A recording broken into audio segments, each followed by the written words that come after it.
Egaa waaqayyoon gargaaree natti heerumtaan isin fuudha jedhee. Namni immoo miinjii kadhachuun gaarii.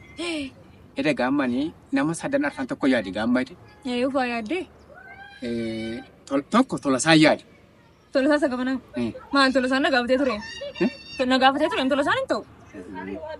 Waa Tolaas yaade ramana waa Tolaanis waa Oromaan jedhu waa Tolaan moo wayyamoo? Waa Tolaa hojii waggaaf jala manaasee? Waggaaf jala mana wajjin turree maal? Maal taateeti? Hin ta'uunis? Maal eeyyootu miinjii nu taare amma mi'eeyoon hin kadhadhan mana hundumtuu si gaafate hundumtuu si taasee.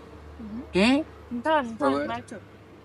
Biraanuu oola Biraanuu illee itti naasoftu Biraanuutti maal bifa maal qaba? Biraanuun ma waan sidibu kennaa wayii naa bitee ture iyyuuti.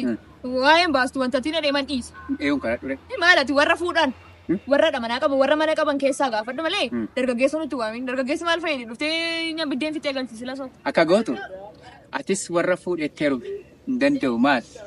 Dargaggeessa fayyaasaa si gaafate maal warra fuudhetti heerumatis.